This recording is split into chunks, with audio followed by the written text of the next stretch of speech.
যে প্রতিশ্রুতি কিংবা যে পরিকল্পনা দেওয়া হয়েছে 31 পয়েন্টের যে চার্টার যেটা দেওয়া হয়েছে কিংবা কার্ডগুলোর যে কথা বলা হচ্ছে এই সবগুলো কি এদেশে বাস্তবায়ন করা সম্ভব?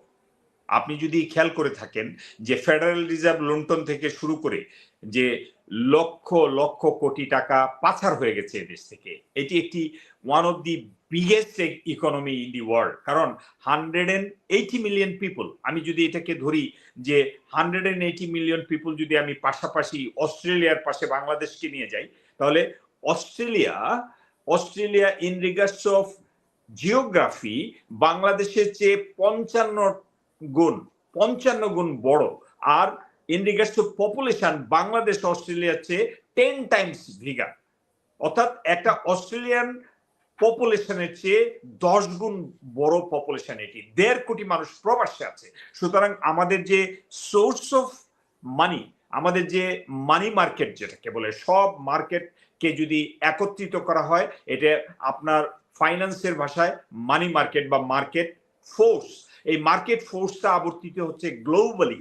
আমাদের প্রবাসী আছে, আমাদের এক্সপোর্ট আছে, আমাদের ইম্পোর্ট আছে, সবকিছু মিলে ইটস এ গ্লোবাল মার্কেটের একটা বিগেস্ট মার্কেট। সুতরাং এইখানে মানি যদি অনেস্টলি, যদি ডেডিকেশন থাকে, অনেস্টি থাকে, স্বচ্ছতা থাকে, জবাবদিহিতা থাকে, তাহলে এরকম লক্ষ লক্ষ ক্রেডিট কার্ডকে সাপোর্ট দেওয়া যাবে। এই ধরনের যে ফ্যামিলি কার্ড বা যে কোনো কার্ড, এটাকে সাপোর্ট দেওয়া যাবে বিভিন্ন সোর্স থেকে। সবচেয়ে বড় বিষয়টা প্রয়োজন যে স্বচ্ছতা এবং জবাবদিহিতা। আমি জনাব তারেক রহমানের সাথে আমি 25 বছর ক্লোজ কন্ট্যাক্টে, 25 বছর, তোর মধ্যে 16 বছর আমি লন্ডনে ছিলাম, 17 বছর বলতে পারেন। সুতরাং আমি তাকে দেখেছি, তার এই যে 2001 থেকে আজ পর্যন্ত তার যে ভিশন, মিশন, তার অ্যাকশন এবং তার যে সহিষ্ণুতা, তার যে ধৈর্য, এবং আপনারা লক্ষ্য করেছেন বগুড়া বা কোথাও একটা কর্মী তার হাত ধরে টান দিয়েছে বা কিছু করেছে, তার এক্সপ্রেশন ছিল খুবই সামান্য। তিনি এখানে কোনো কিছুই বলেন না, সিকিউরিটি ব্যবস্থা নিয়েছে। সুতরাং তার যে পরিবর্তন, এই পরিবর্তনটুকু বাংলাদেশের মানুষকে নিয়ে, তার প্রত্যাশা বাংলাদেশের মানুষকে নিয়ে, তার পরিকল্পনা বাংলাদেশের মানুষ নিয়ে, এই 17টি বছরই তিনি এই ব্যাপারে গবেষণা করেছেন, তিনি চেষ্টা করেছেন, মানুষের সাথে কানেকশন রেখেছেন, তিনি দলটাকে আবর্তিত করেছেন। আপনার কি মনে নেই 20 এবং 22-এ 2 কোটি মানুষ আবর্তিত হয়েছে, 10টি সমাবেশের মাধ্যমে 1 কোটি 20-এ, আর 22-এ এই রোড মার্চের মাধ্যমে আরো 1 কোটি মানুষকে তিনি সঞ্চালনা করেছিলেন। আমি সবগুলো ক্লোজলি দেখার সৌভাগ্য আমার হয়েছে।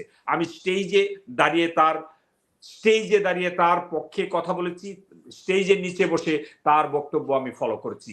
এই ফলোইং এর সময় আমার 25 বছর, আমার সন্তানের বয়স 25 বছর। সুতরাং এই যে টোটাল গ্র্যাজুয়াল ডেভেলপমেন্ট, তারেক রহমানের ডেভেলপমেন্ট, এইখানে আমি বলছি না যে উনি এসে দেশটাকে সিঙ্গাপুর করে দিবেন, আমি বলছি না তিনি এটা অস্ট্রেলিয়া বানিয়ে দিবেন, আমি বলছি না এটিকে লন্ডন বানিয়ে দিবেন। তিনি যে দেশি বিদেশি যে অভিজ্ঞতা নিয়েছেন, তিনি যে চেষ্টা করছেন, তার যে প্রচেষ্টা, তার যে উদ্দেশ্য, তার যে আদর্শ, তার যদি সামান্যতম এটার পার্সেন্টেজ যদি 15% বা 20%ও যদি বাস্তবে তিনি রূপ দিতে পারেন, তাহলে দেশ সামনে যাবে, আমাদের গণতন্ত্র ফিরে আসবে। উনি সর্বশেষ বলেছেন যে I want to rebuild my country, অর্থাৎ তিনি এটাকে পুনর্গঠন করতে চান। এটা প্রয়োজন আছে পুনর্গঠনের। He wants to rebuild the country, পুনর্গঠন করতে চান। পুনর্গঠনে আমাদের প্রয়োজন আছে, আমাদের স্বাস্থ্য, আমাদের শিক্ষা, আমাদের যতগুলো সেক্টর আছে, আমাদের আইন শৃঙ্খলা যত কিছু আছে, সব সেক্টরে আমাদেরকে রিবিল্ড করতে হবে।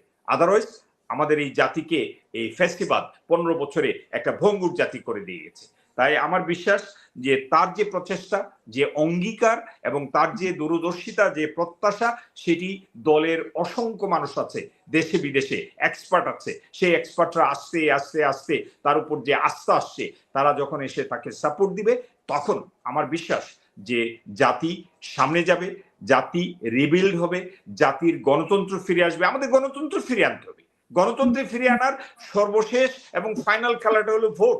সেই ভোটে যদি এই দল ক্ষমতায় আসে, তাহলে তিনি, আশা করছি এবং এটা প্রত্যাশা রাখছি, ইনশাল্লাহ তিনি প্রধানমন্ত্রী হবেন এবং তার যে আশা ভরসা বা প্রত্যাশা আকাঙ্ক্ষা, সেটিকে বাস্তবে রূপ দেওয়ার জন্য আমাদের হাজার হাজার এক্সপার্ট আছে দেশে প্রবাসে। প্রবাসী আছে, এক ঝাঁক তরুণ আছে সারা পৃথিবীতে, অক্সফোর্ড, ক্যামব্রিজ, হার্ভার্ড সবখানে আছে।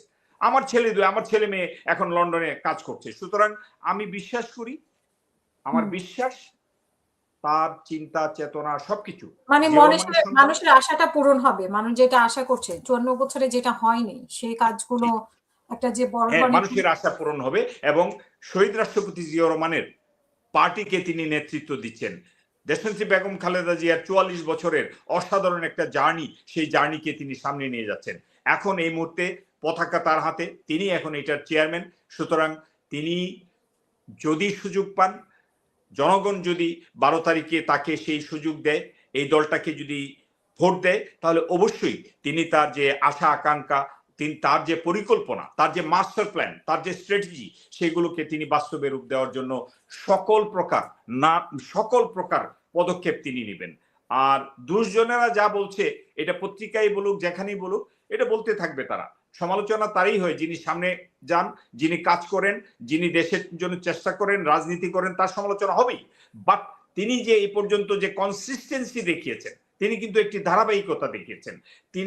আমি দেখেছি এখন থেকে 15 বছর 16 বছর আগে মিলেনিয়াম সেন্টারে দাঁড়িয়ে তিনি বলেছিলেন যে আমি দেশকে সামনে নেওয়ার জন্য আমার পরিকল্পনা সামনে নিয়ে আসবো। সর্বশেষ তিনি এসে 300 ফিটে দাঁড়িয়ে বলেছিলেন যে মার্টিন লুথার কিং 60 বছর আগে বলেছিল যে তার যে উক্তি যে আই হ্যাভ এ ড্রিম, আর উনি বলেছেন আই হ্যাভ এ প্ল্যান।